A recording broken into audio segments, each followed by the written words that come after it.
आज हम रोहन से मिलेंगे जो खुद को सबसे चतुर समझता था। वह लोगों को चालाकी और धोखे से मूर्ख बनाता था। लेकिन क्या वह अपने कर्मों के परिणामों से बच पाएगा? तैयार हो जाइए, क्योंकि कर्म हमेशा लौट कर आता है। एक छोटे से शहर में रोहन नाम का एक युवा रहता था। वह बुद्धिमान, प्रतिभाशाली और आकर्षक व्यक्तित्व वाला था। हालांकि उसमें एक बहुत बड़ी खामी थी। वह हमेशा दूसरों का फायदा उठाता था।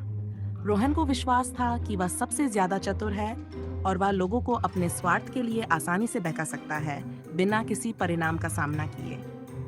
रोहन अपने दोस्तों से पैसे उधार लेता और कभी लौटाता नहीं था। वह मुसीबत से बचने के लिए अपने माता पिता और शिक्षकों से झूठ बोलता था। यहाँ तक कि वह परीक्षा में नकल करता, ये सोचकर कि कोई उसे पकड़ नहीं पाएगा। रोहन का मानना था कि जब तक उसे वह सब कुछ मिल रहा है जो वह चाहता है, तब तक और कुछ भी मायने नहीं रखता।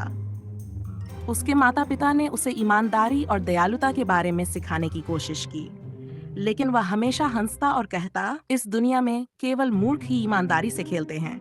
जो चतुर होते हैं वे अवसरों का लाभ उठाते हैं और जीतते हैं। एक दिन एक बुद्धिमान वृद्ध व्यक्ति रोहन के स्कूल में जीवन के पाठ पढ़ाने आए। उन्होंने कर्म यानी कारण और प्रभाव के सार्वभौमिक नियम के बारे में बात की। जो भी तुम करते हो, अच्छा या बुरा, वह हमेशा तुम्हारे पास लौट कर आता है, वृद्ध व्यक्ति ने कहा। रोहन मुस्कुराया और अपने दोस्त से फुसफुसाकर कहा, ये सब तो सिर्फ कमजोर लोगों के लिए बनाई गई कहानियां हैं।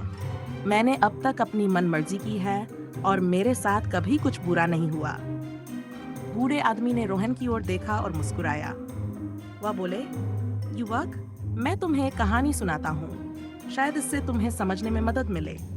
एक समय की बात है, एक समृद्ध शहर में देव नाम का एक अमीर व्यापारी रहता था। वह अपनी दयालुता, ईमानदारी और उदारता के लिए जाना जाता था। देव हमेशा जरूरतमंदों की मदद करता और सभी का सम्मान करता था। उसी शहर में विक्रम नाम का एक व्यक्ति भी रहता था, जो लालची और ईर्ष्यालु था। उसे देव की सफलता से जलन थी और उसने उसे धोखा देने की योजना बनाई।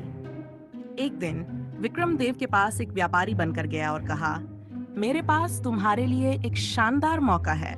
अगर तुम मेरे व्यापार में निवेश करो तो हम दोनों बहुत मुनाफा कमा सकते हैं। देव एक भरोसेमंद व्यक्ति थे। उन्होंने विक्रम की बातों पर विश्वास कर लिया और बड़ी रकम निवेश कर दी। लेकिन जैसे ही विक्रम को पैसा मिला, वह गायब हो गया। वास्तव में उसका पैसा लौटाने का कोई इरादा ही नहीं था। देव बहुत दुख हुआ, लेकिन उन्होंने अच्छाई पर विश्वास नहीं छोड़ा। वह पहले की तरह लोगों की मदद करते रहे। इस बीच विक्रम अपने चोरी किए हुए धन का आनंद ले रहा था। वह ऐशो आराम की जिंदगी जी रहा था, यह सोचकर कि उसने जीत हासिल कर ली है। कुछ साल बाद विक्रम की व्यापारिक योजनाएं विफल होने लगीं। उसका हर निवेश नुकसान में बदल गया। लोगों ने उस पर भरोसा करना बंद कर दिया और वह कर्ज में डूब गया।